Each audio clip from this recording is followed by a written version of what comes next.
I got a man in my life. His name is Lou. And he's scared of everything. Oh, you your mom? It's okay. It's okay. You scared. I didn't know you did.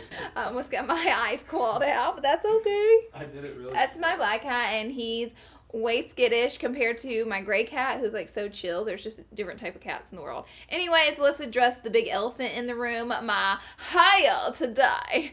My friend Nikita Dragon is doing wigs with Bellamy, and I'm wearing the blonde one right now. Ooh, they're lace front, and so they look really real, but then I'm just not good at laying the baby hair, so you can tell it's a wig, so that's why I'm like, yeah. Okay, let's do the intro. What's up, guys, and welcome to my channel. Today's video is going to be us talking about products that did not work out for me at the drugstore. You guys always love it when I talk about products that didn't work out for me versus always being like, I love this, I love that, I love everything, and rainbows. You know, sometimes things just don't work out, and I gotta keep it really real with you guys and always tell you the truth. And a lot of brands actually respect that nowadays, so I appreciate brands that, you know, appreciate my honest opinion. Some brands don't, but some brands do, and I appreciate it. And I appreciate that you guys appreciate my honest opinion. Let's get started. Ooh, I actually have a lot to talk about. That's not good. We'll start with some highlighters. I actually have like 3 highlighters that didn't work out for me. We're just gonna knock them out of the ballpark. I didn't sing my subscribe song. Oh my God, we're going back. Beep, beep. Subscribe to my channel before you leave. Subscribe. And we'll go ahead and jump right into this video. Now, okay, highlighters, these did not work out for me. These are by Almay. This is the Instant Glow Highlighting Duo. The liquidy side pretty much turns out to be like nothing. It like blends out just into like, and then the highlighting side just is not luminous enough for me. By the time you blend it out, stick highlights are also a little bit more tricky than powder highlights. I find that these are a little bit hard to blend out. They're more blinding, but once you rub them in, you don't really get that much bang out of your buck for them. So I don't recommend these to you guys. And if you can see, the liquid side's really a weak glow, and it's almost not even a glow. It's just like a waste of time. And these are kind of pricey from the drugstore, so I don't recommend them to you guys. No. I do not recommend them. The next one you guys might hate me for because this one got like a lot of love, but this is the Wet n Wild, like the Midnight Mermaid highlighting bar. This didn't work out for me. It must be my skin tone. I'm more of a medium skin tone. This wig is making me look a little bit lighter, but reality is I'm a medium skin tone girl. It looks very gray, kind of like I was bruised right here whenever you looked at me head on. Like if I turned sideways completely. Oh, look at my highlight today. Look at my real hair. It looked pretty, but like head on and me talking, it just looks so gray, and like I almost got punched in the face because it has like this iridescent darkness to it that really showed up and looks so awkward. So I don't recommend it to you, although I did love that collection overall. The highlight just didn't work. Last highlight that didn't work for me was by NYX. We've already gone through 3 highlights. It's by NYX. This is Away We Glow. This is their liquid highlighter. And again, cream and liquid products is a little bit, sometimes can be a little bit more difficult to work with, but I found that this one, it just kind of felt like lip gloss to me. It's a highlighter, and then once I got it blended out, I mean, it looks pretty right here in my hand, to be honest, but I hated it on my face. Like it literally moved around my cream product, like it didn't sit well with it. And then the highlight, I personally like a blinding highlight. It just wasn't there for me. It just didn't give me that bling bling that I love. If you like a subtle highlight, I honestly still don't really recommend this to you because it really didn't sit well with the powder, or not the powder, the other cream products on my face. Next up is the Essence All About Matte. This is their Fixing Compact Powder. It looks like this. You can get it at Ulta, you can get it at Amazon. It's just a white powder. So as you know, most white powders, they're technically translucent and pretty much invisible on your skin. They're not actually white.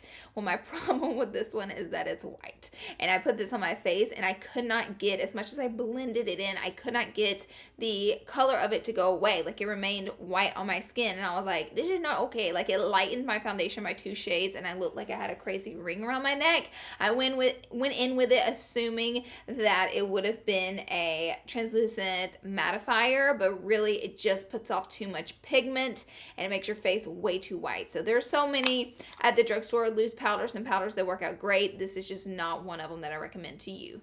Next up, I don't know if these blushes are still around. They were in my makeup drawer and they shouldn't have been. They should have been like in my little bin of makeup that I don't really like. Yeah, I don't like these and I didn't use them a lot because I didn't like them, so now it's time to get them out of my drawer. These are the Physicians Formula Argan Wear blushes. Love the quality of the actual blush. But here are a few things I hate. When you open it, it has so much arganol in it, it literally like punches you in the face. I have an itch. This is how you itch your face if you're a full beat. Oh, it smells, and the arganol that they use smells so strong, like men's cologne, and it literally will give you a headache wearing it. And then the second thing I didn't like about it, so it has like this glitter, gold glitter film on the top of it, which I actually hated on my cheeks because it looked like I just punched a little bit of glitter at the front of my cheeks. I'll show you on this one more, but it's just like one layer of this gold glitter. Can you see it more on this one?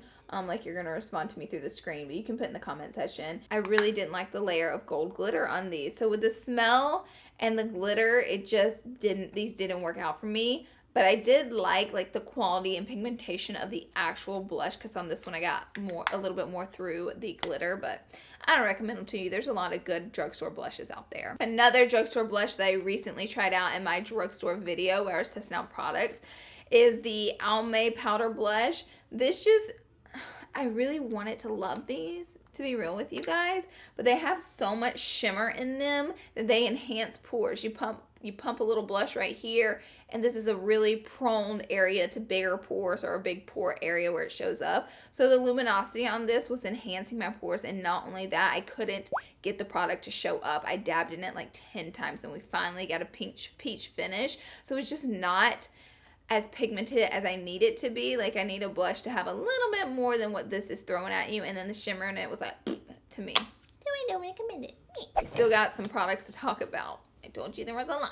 I'm still recovering from Fashion Week, in case you're wondering. So if my voice is a little like, it's because I was trying to get sick there, and then I looked myself in the soul in the mirror, and I was like, you cannot get sick.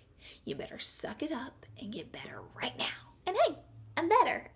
It worked. The next product is this e.l.f. concealer. This did not work for me, and I wanted it to so badly. This is their, I don't know which one it is, but it's the one that comes in this tube. It doesn't have like a specific name on the bottle, but this product is so thin, greasy, and didn't cover anything. This was just all around up for me. I actually hated this product. I really did. I didn't like it. I don't recommend it to you guys. It didn't cover anything, and it was so heavy and greasy. It was just like, immediately when I felt it, when I put it on, I was like, Maybelline has got some of the best, and L'Oreal too, really, drugstore concealers. So if you're looking for an affordable concealer from the drugstore, check out their stuff. The Age Rewind, you can't beat it with a stick.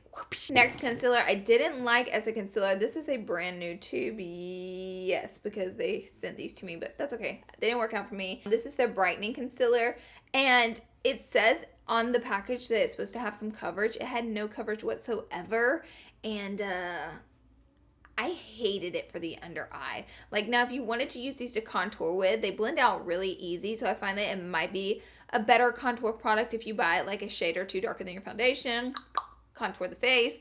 It would be great for that, but as far as concealing the face, it was just like a no coverage in it. What I want out of concealer is it to be high coverage, creaseless, blend out easy, and just overall look really beautiful and wear beautiful on the skin. It didn't do it for me. Next up, let's talk about a liner from e.l.f. This is the Intense Ink Liner.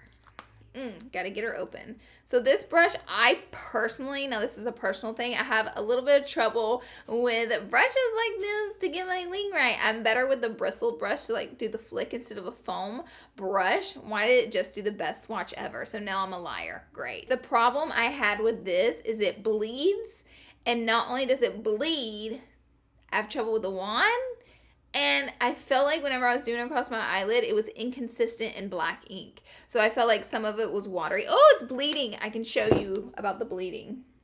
Do you see it's like feathering in the pieces in my hands? It kind of did that on my eyelid where it would just like kind of feather out, and I needed it to definitely not do that. Also, the black is super black right there. I did do like a really hard, which you're not going to do on your eyelid. You're going to be like, you know what I mean? It was just inconsistent in black ink, so I didn't like it.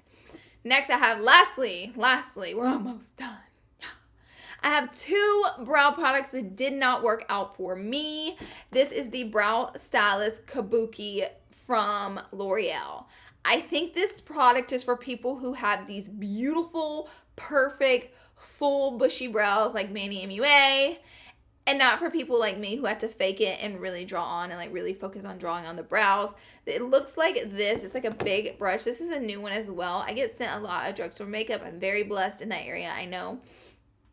So sometimes if something didn't work out for me, I get a new one in and it's just new. It's new. I've tried it before. I think I've tried it on my channel before. Anyways, not the point of the story. I blended out and it was so pigmented and you could not get precise because of how big the pencil on it is, and then the kabuki on the end. Like, come on, I could blend my eyeshadow with that. I could not do my brow. It was just like a freaking mess. Stuff was everywhere. It was so imprecise, and I have to get precise because I really have to draw my brows on. So I really think this is just for a person that has beautiful big brows and they can just like a few times and then they're done. Which ain't me. And that's okay, but it ain't me. And I don't like the product, okay? Last product to talk about is the Sculpt and Highlight from NYX. I thought this was a really cool concept in a product. It has the brow pencil on one end, and then it has the sculpting product on the other end to define the brows. Problem that I didn't like with the sculpt is that it was round, so I would just like color it all over, then take a brush and sculpt it out. So that was a little bit of a flaw. I should have had more of a flat, sharper end. And then the product, the NYX Micro Brow Pencil, is so good if you're looking for an affordable brow pencil. I really like that, but this brow pencil is not the same formula I thought it would be, and it's not nearly as pigmented. You don't get nearly as much product off of this brow pencil. It's a flop. It's a floppity flop. It's a gimmick, okay? It's a gimmick. T-shirts for sale at LaurelieLosAngeles.com. This I don't recommend. I actually recommend the micro brow pencil instead of this if you want a good brow pencil from NYX. That is it. And I just talked so much. I could drink a gallon of water right now. Remember that time in the video where I sniffed my water bottle to see how old it was and everybody was like, relatable. That's it for this video, guys. Thank you so much for watching. Also, a little update at the end of the video. My merch, we're coming out with fall stuff, hoodies and all kinds. I took all your suggestions. The black cat hat is in stock right now. This is the one I'm wearing. One of my favorites from my line. I take it everywhere with me because if you're having a bad hair day, you can just be like, my hair looks good. And yeah, that's it for this video. I love you guys. Be sure and subscribe before you leave. I'll see you in the next video. Bye, guys. Ty, will you come take a thumbnail super quick?